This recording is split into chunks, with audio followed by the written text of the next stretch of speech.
मानेंगे, आप भी मानेंगे।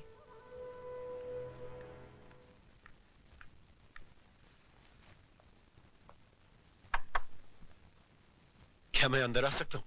रमेश भैया आप? अरे जीती रहो, सदा सुहागन रहो।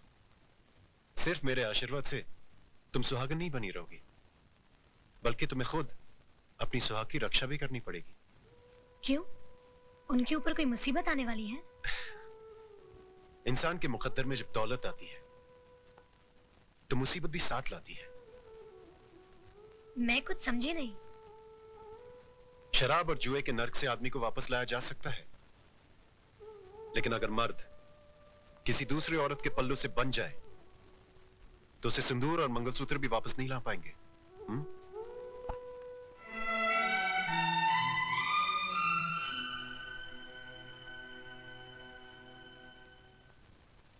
जिया बिनु देह नदी बिनु बारी, तैसी नाथ पुरुष बिन नारी। माता सीता कहती है, जिस तरह जीवन के बिना शरीर है और पानी के बिना नदी है, ठीक उसी तरह पुरुष के बिना नारी का जीवन है। स्त्री को अपने पति का साया बनकर रहना चाहिए, चाहे सुख में हो या दुख में। अपनी सुहाग की रक्षा के लिए अगर घर की सीमा को भी पार करना पड़े तो पार कर जाओ, तो पार कर जाओ, तो पार कर जाओ, पार कर जाओ, पार कर जाओ, पार कर जाओ, पार।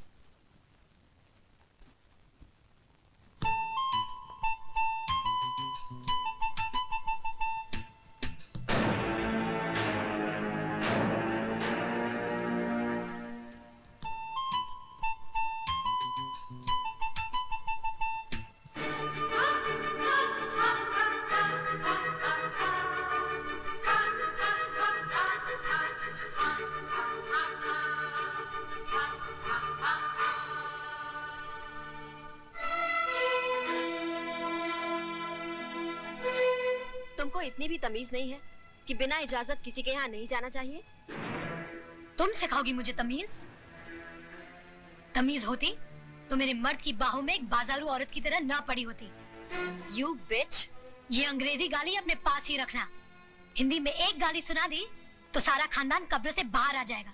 माला, चिल्ला मत चुड़ैल, वरना बाल पकड़ के यहाँ से घसीटते हुए ले जाऊंगी। एक बात सुनती जाओ, जिस समय बहुत गर्मी है तो अपने बाप से कह देना, एक सांड ढूंढ के ला देगा।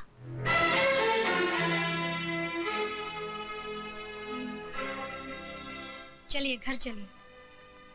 मैं घर नहीं जाऊंगा, मैं यहाँ रहूंगा और मेरी मर्जी में जो आएगा मैं वो करूंगा।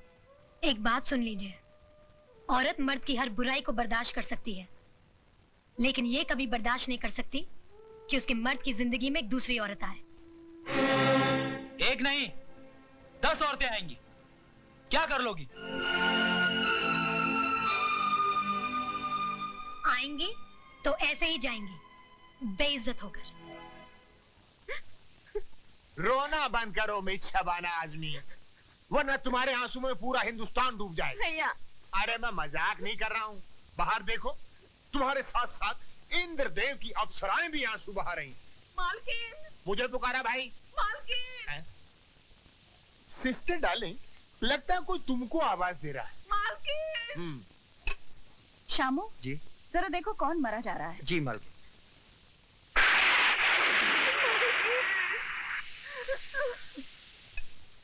मालकिन, नीचे कौशल्या आई है। फिक्र मत करो साहब, तुम्हारी दहलीज पर पैर तो क्या, उस पर थूकूंगी भी नहीं। शामू, उसे ऊपर लेकर आओ। मालकिन, मालकिन, मेरे पोते को बचाइए, बुखार आ गया है इसे, बेचारा बेहोश हो गया है। यहाँ क्यों लाई है इसे? ये क्या सरकारी अस्पताल है? मालकिन, इसे अस्पताल दाखिल करना है, मुझे 500 रुपए दे दीजिए, इसकी जान बच जाएगी। क्या समझ कर आई है यहाँ? सरकारी खजाना पड़ा है? मालकिन, हमारे माँ बाप तो आप ही हैं, आपका दरवाजा नहीं खटखटाएंगे तो और कहाँ जाएंगे? क्यों? इतनी जल्दी भूल गई? तूने ही तो कहा था कि आपके दरवाजे पर कभी थूकने भी नहीं आऊंगी। भूल हो गई थी मालकिन। हर भूल की सजा है। मैं तेरे इस बच्चे की जान बचा लूंगी अगर तू मेरी चौखट पर थूक कर चाटेगी तो।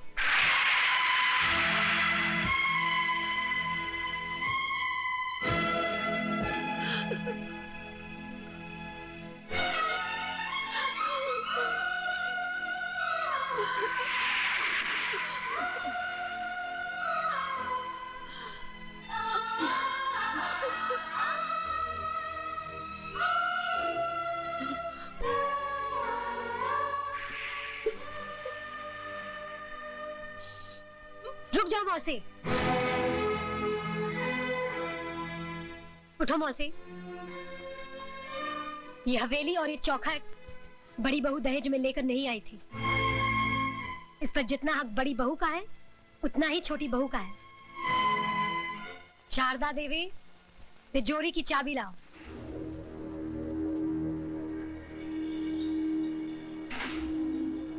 चाबी लाओ बड़ी बहू।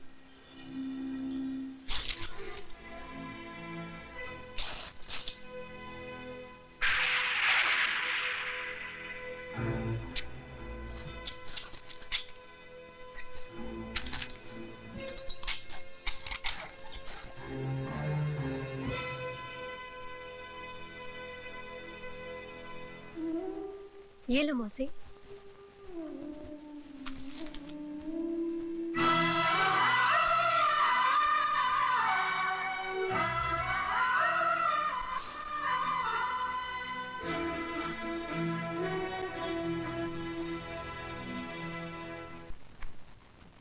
ये लड़की है कि फूलन देवी? अरे खड़ी क्या हो, जल्दी जल्दी कपड़े बांधो, वरना अभी तो उसने सिर्फ तिजोरी की चाबी छीनी, फिर कहीं आ गई तो सारे कपड़े उतरवा देगी। इलाहाबाद नंगा जाना पड़ेगा, नंगा। दीदी, मुझे तो बहुत डर लग रहा है, तुम भी हमारे साथ चली चलो। ठीक है, लेकिन तुम लोग ये मत समझना कि मैं उससे डर कर जा रही हूँ। नहीं नहीं नहीं नहीं, हम लोग तो उसको डरा के जा रहे हैं।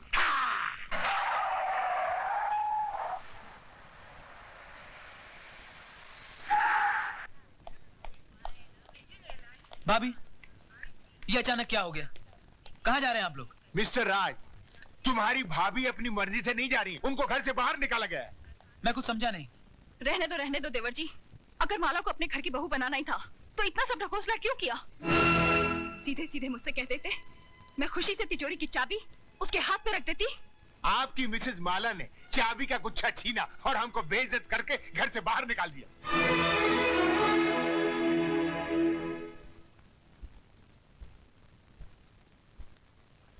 माला, माला! बदतमीज, क्या समझती है अपने आप को? हाँ? इस घर की मालकिन? बड़ों के मुंह लगती है? जान से मार दूंगा तुझे। क्या है ये सब? बस करो। रुक जाइए रमेश भैया, आपको मेरी कसम जो बीच में आए। मैं जानती हूँ कि आपके दिल में मेरे लिए हमदर्दी है, लेकिन आज आप भी उन सब की तरह तमाशा देखिए जिनके दिलों की हसरत आज पूरी होगी। हाँ तो मिस्टर हस्बैंड, रुक क्यों गए? दिखाइए अपनी मर्दानगी और इस बेल्ट से लिख दीजिए मेरी पीठ पर कि मैं तुम्हारी पत्नी नहीं हूँ। लेकिन याद रखना, जितने भी जख्म दोगे हर जख्म से एक ही आवाज आएगी, जीते जी इस घर से कभी नहीं जाऊंगी। जाऊंगी तो मरने के बाद, वो भी तुम्हारे कंधे पर सवार होकर। तुम्हारी ये हसरत मैं अभी पूरी करता हूँ।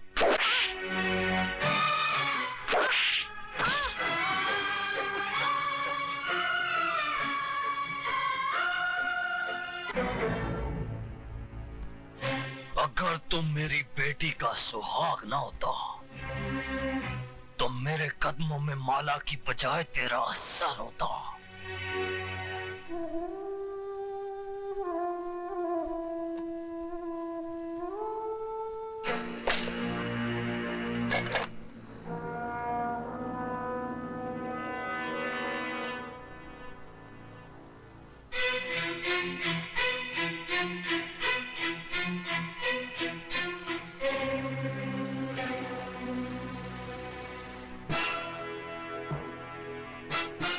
चला गोली। अगर तेरी माँ ने दूध पिलाया है तो चला गोली, चला गोली। मामा जी आप? मर गया तेरा मामा। मामा जी अगर डैडी को पता चला कि आपने मुझ पे हाथ उठाया है तो क्या कर लेगा तेरा बाप? नौकरी से निकाल देगा ना? निकाल दे नौकरी से। मामा जी आप अपनी औकात भूल रहे हैं। औकात मैं अपनी नहीं भूल रहा हूँ, रिजर्व बैंक की औलाद। औकात तू अपनी भूल रहा है, तू। मामा तुम सटिया गए हो। मैं अभी डैडी को फोन करता हूँ, वो तुम्हारी ऐसी खबर लेंगे। अरे तेरे बाप में अगर दम होता तो पीठ दिखाकर लंदन नहीं भागता। वो जानता था कि वो हार गया है। वो अपनी दौलत से हिंदुस्तान के कानून को नहीं खरीद पाया, इसलिए सर पर पैर रखकर यहां से रफू चक्कर हो गया। बहुत हो गया मामा जी। अगर अब आप 1 मिनट में इस हवेली से दफा नहीं हुए तो पुलिस को बुलाकर यहाँ से धक्के मारकर निकलवा दूंगी। तो फिर देर किस बात की है बहू? बुलाओ पुलिस को, बुलाओ। हम भी देखते हैं कि कौन इस हवेली के बाहर जाता है और कौन जेल के अंदर। ये जख्म देखते ही तुम्हारे हाथ में ये जो सोने के कड़े हैं ना, ये लोहे के कड़े हो जाएंगे।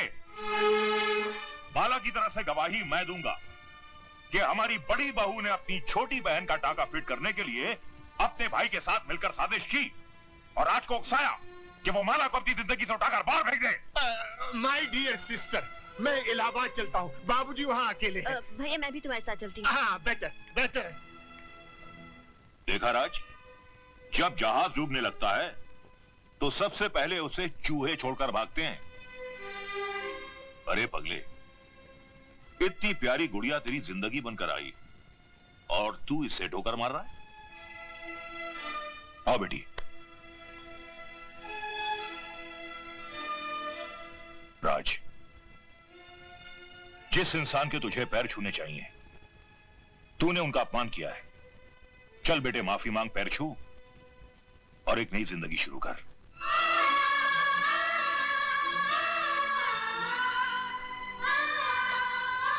मुझे माफ कर दीजिए।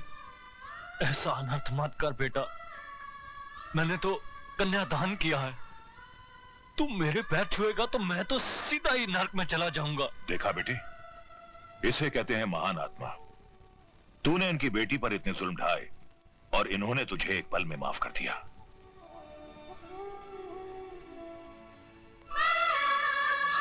बेटे, ये आंसू पोंछ डाल और अपने इस मामा के लिए थोड़ा सा मुस्कुरा दे।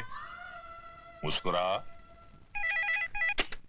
Hello, Rai Bahadur here. जीजा जी, आपने बिल्कुल सही वक्त पर मुझे यहां भेज दिया।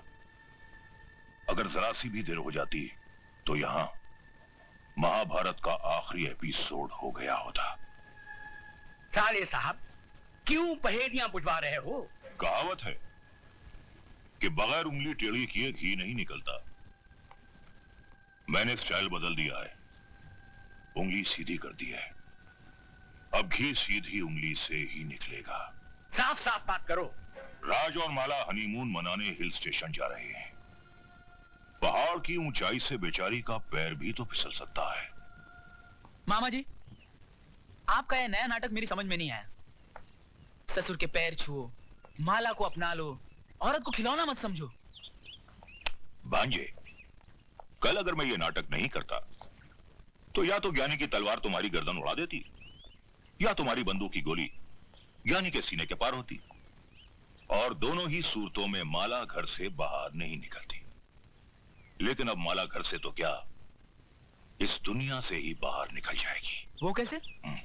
सुना है इस इलाके में इतने जहरीले सांप हैं कि जिसे डस ले वो पानी तक नहीं मांगता, और अगर गलती से कोई उनका जहर चूसने की कोशिश करे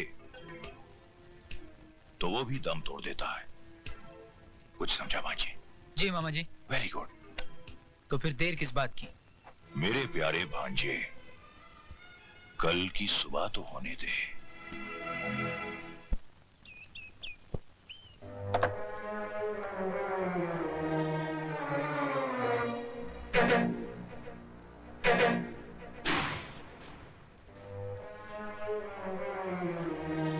वेरी गुड।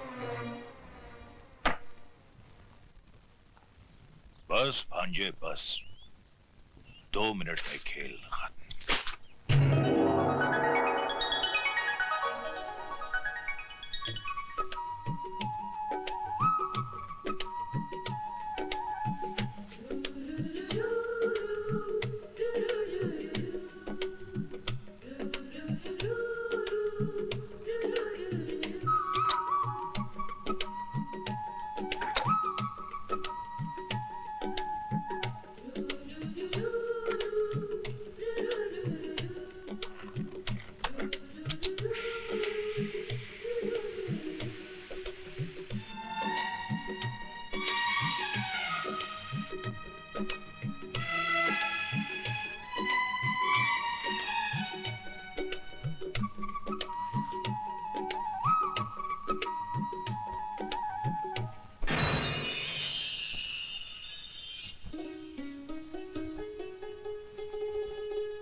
Very good. भांजे, माला की आखिरी चीख तुम्हारी आजादी का ऐलान है। जाओ भांजे जाओ, अपनी कानूनी बीवी के आखिरी दर्शन कर लो।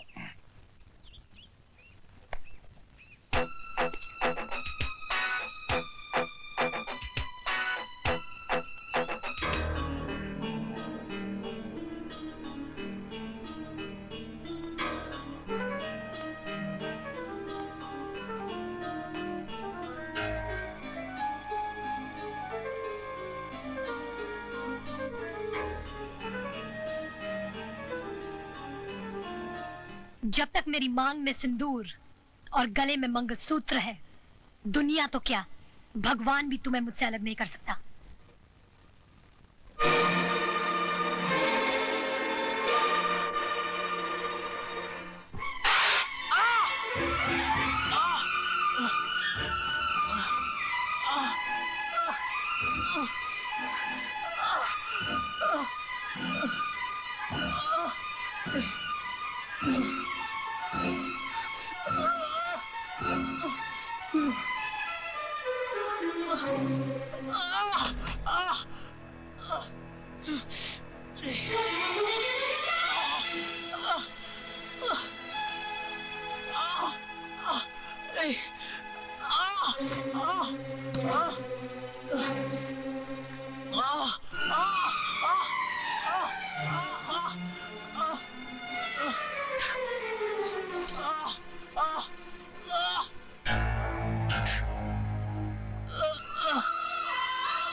माला, माला, माला, माला, वेरी गुड। माला, माला। भांजे क्या बेवकूफी कर रहा है, मर जाने दे इसे।